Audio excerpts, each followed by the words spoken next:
প্রচ্ছদে রং দেবে, শব্দে বরং দেবে, গল্পে ছড়িয়ে দেবে গন্ধের সুখ।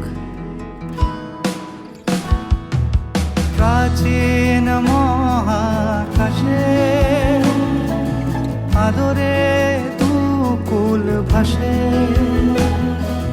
প্রাচীন মহাকাশে আদরে দুকুল ভাসে, পাতায় পাতায় জোটে ঠোঁটের ম্লান।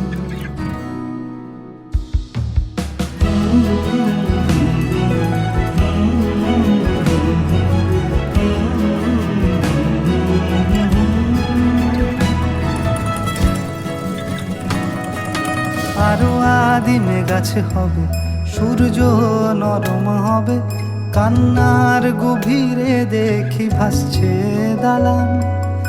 আরো আদিমে গাছে হবে, সূর্য নরম হবে, কান্নার গভীরে দেখি ভাসছে দালান। আলতো তুলোর মতো ঘুম পরীরা সুতো, আলতো তুলোর মতো ঘুম পরীরা সুতো, ছায়ার বুকে দাগ টেনে আঁকি প্রিয় গান।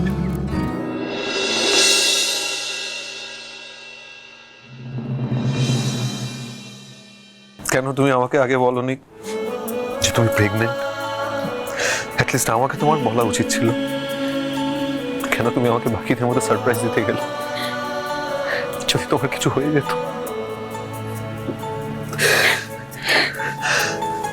যেদিন থেকে বুঝতে পেরেছি যে তুমি আমায় কি সারপ্রাইজ দিতে চাও, যেদিন ওই ছোট্ট মোজাটা পেয়েছি, আমার পায়ের তলার থেকে মাটি সরে গেছে রাঙামতি।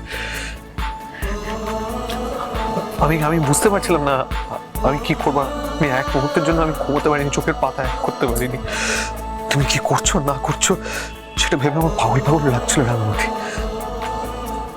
তোমার যদি কিছু হয়ে যেত তাহলে কিন্তু আমি মরেই যেতাম রাঙামতি। ওরম কথা বলতে নেই উড়ান বাবু। রাঙামতি, আচ্ছা আমাদের বাচ্চা কেমন আছে? হ্যাঁ, ওর কন্ডিশন কি? তুমি বুঝতে পারছো তো আমার কতটা টেনশন হচ্ছে? হ্যাঁ, আমি সব বুঝতে পারছি, কিন্তু তুই এত ভাবিস না উড়ান বাবু। সত্যজিৎ স্যার তো আমাকে ডাক্তার দেখিয়ে নিয়ে এসেছে। না না না না না রাঙামতি, আমি এই ব্যাপারে কারোর উপর ডিপেন্ড করতে পারবো না। আমি ইমিডিয়েটলি এই শহরের বেস্ট ডক্টরকে অ্যাপয়েন্ট করবো। আর এখন থেকে লাফালাফি নয়, ঝাপাঝাপি নয়, দুম করে বাড়ির বাইরে চলে যাওয়া যাবে না, সত্যজিৎদার সঙ্গে কোনো মিশনে যাওয়া যাবে না। আচ্ছা ঠিক আছে ঠিক আছে, তোর যেটা মন চায় তুই সেটাই কর, আমি আর তোকে কিচ্ছু বলবো না। হ্যাঁ, এখন থেকে তুমি আর কিচ্ছু বলবে না, আমি যেটা বলবো সেটাই শুনবে। কারণ তোমার শরীরে যে বড় হচ্ছে রাঙামতি, সে আমারও সন্তান। এতদিন তোমার যা ইচ্ছে তুমি করেছো, তোমার নিজের ইচ্ছে মতো কাজ করেছো, তুমি যেখানে চেয়েছো গেছো, যা খুশি করেছো। আমি তোমাকে কোনোদিনও কিচ্ছু বলিনি, কিন্তু এখন তোমার সঙ্গে আমারও সন্তান জড়িয়ে আছে রাঙামতি। এখন থেকে তাই তুমি আমার সমস্ত আদেশ পালন করবে, বুঝতে পেরেছো? কোনো আদেশ অমান্য করলে চলবে না। আমাকে সিরিয়াসলি নাও, আমি কিন্তু তোমাকে লাস্ট ওয়ার্নিং দিচ্ছি।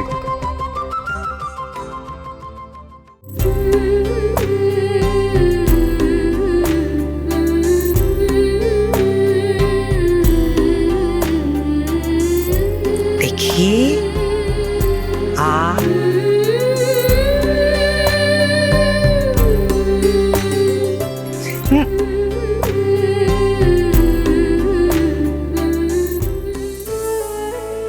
আমি ভাবতেই পারছি না এইটুকু ছিলি তুই নিজে, আর আমার সেই ছোট্ট রাঙা, তার মধ্যে আবার এখন একটা ছোট্ট প্রাণ বড় হচ্ছে। এই পাঞ্চালি, আমি তো বিশ্বাস করতে পারছি না কিছুতেই। আমি জানি রাঙাটা চিরকালই পাকা বুড়ি গিন্নি বান্নি, কিন্তু এখন ও যে মা হতে চলেছে। সেই জন্য আমার একটা নিদান আছে। আমি আমি জানি একলব্য তাই চায়। বলছি কি রাঙা, তোকে এবার একটু লাফালাফিটা বন্ধ করতে হবে। হ্যাঁ, মানে যে পৃথিবীতে আসছে আমাদের আদরের ভাইজি বা ভাইপো, তাকে তো একটা খুব সুন্দর পরিবেশ দিতে হবে, তাই না? তুই একদম ঠিক বলেছিস বড়দা। কোনো রকম গন্ডগোল হলে কিন্তু বাচ্চাটার সমস্যা হবে। এটা ওকে একটু ভালো করে বুঝিয়ে দে তো, যেন একদম বাড়াবাড়ি না করে। হ্যাঁ হ্যাঁ, একদম ঠিক, একদম ঠিক। শোন, এই মেয়ে, 9টা মাস একটু সুন্দর করে থাক। হ্যাঁ, আমরা একটু ইয়ে করি, মানে আমরা একটু রেডি হই। আমাদের ছোট্ট সোনা আসবে, তাকে তো ওয়েলকাম করতে হবে, প্রস্তুতি নিতে হবে আমাদের। আর আমরা সুন্দর করে না রাঙাকে একটু প্যাম্পার করবো। মানে ও কি ভালো কিছু খেতে চাইছে আমরা খাবো, বুঝলি? গান বাজনা তোকে শোনাবো, মানে তোকে খুবই একলব্য সব ঠিকঠাক করে বুঝে দিয়েছিস তো ব্যাপারটা কি করতে হবে। হ্যাঁ, মানে মোদ্দা কথা, আমরা এখন থেকে রাঙাকে একদম মানে রাঙার ভালো করে যত্ন নেবো আমরা। একদম ঠিক বলেছিস বড়দা। তুই কোনো চিন্তা করিস না, আমাদের রাঙার জন্য অনেক ব্যবস্থা করা হয়েছে। কিন্তু মা, এই যে তুমি এত হাসছো, বাইরে গিয়ে তোমরা দুজন যা যা করেছো, যেটার জন্য আমরা এত টেনশন করেছি, ভাই চিৎকার চেঁচামেচি করেছে, আমরা সবাই তোমাদের উপর রাগ করেছিলাম, সেটা কিন্তু আর চলবে না। কি একে অপরের দিকে তাকিয়ে কিন্তু কোনো কিছু লাভ হবে না মা। এবার তোমাকে শুনতে হবে আমার কথাটা। আর দেখো, তুমিও তো এবার চাইবে না বলো খারাপ কিছু। এটা তো অনেক বড় একটা বিষয়, তাই না? জানি তো, সেই জন্যই তো সত্যজিতের সঙ্গে অলরেডি আমার কথা হয়ে গেছে। ওকে আমি বলে দিয়েছি কোনো রকম কাজে রাঙা আর বেরোবে না। তার থেকেও বড় কথা, ও গোল্ড মেডেল জিতে ফিরেছে, ওয়ার্ল্ড স্পোর্টস চ্যাম্পিয়নশিপে জিতেছে। ও কত জায়গা থেকে রাঙাকে নিয়ে এখন ডাকাডাকি হবে, টানাটানি হবে, সবাই ওকে সম্মান দিতে চাইবে, সম্বর্ধনা দিতে চাইবে। আর আমি তো এই কথাও শুনলাম যে সরকার থেকে নাকি রাঙার চাকরির ব্যবস্থা করছে। হ্যাঁ, কি বলছো মা? রাঙা সরকারি চাকরি করবে? সরকারি চাকরি তো বটেই, এই অফারটা এলো বলে। কোন ডিপার্টমেন্টে? সেটা এখনো জানি না, তবে আমাদের রাঙামতি তীরন্দাজ যে বিরাট একটা কাজ করেছে, ওয়ার্ল্ড স্পোর্টস চ্যাম্পিয়নশিপে জিতেছে, আর আমাদের দেশের জন্য গোল্ড মেডেল নিয়ে এসেছে রাঙামতি তীরন্দাজ। এটা কি কম কথা? আর শুধু তো আমাদের রাজ্য বলেই নয়, আমাদের গোটা দেশের প্রত্যেকটা রাজ্যে রাঙাকে নিয়ে এখন একেবারে হই হই পড়ে গেছে। শোনো সবাই, আমি ঠিক করেছি যে রাঙার এই যে ভিক্টরি আর রাঙা যে মা হতে চলেছে, এই সব মিলিয়ে আমাদের বাড়িতে সুন্দর করে বড় করে সত্যনারায়ণ পুজো করব। কিন্তু সবাইকে অনেক দায়িত্ব নিতে হবে, আমি বলে দিলাম। কিন্তু রাঙা মা, এবার আমার কথা কিন্তু শুনতে হবে। নো লাফালাফি, নো বাড়াবাড়ি, নিজের যত্ন, শরীরের যত্ন কিন্তু নিতে হবে, প্রমিস।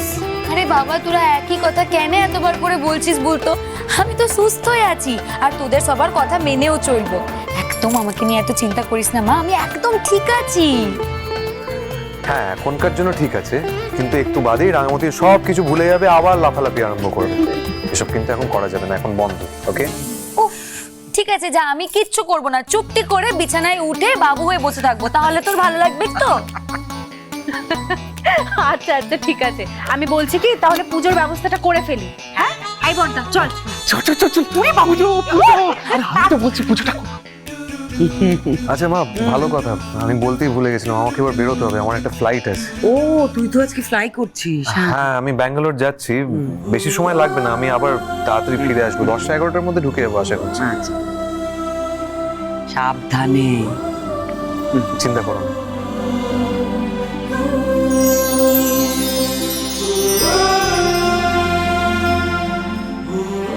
সাবধানে যাবি আর সাবধানে ফিরবি, মনে থাকবে।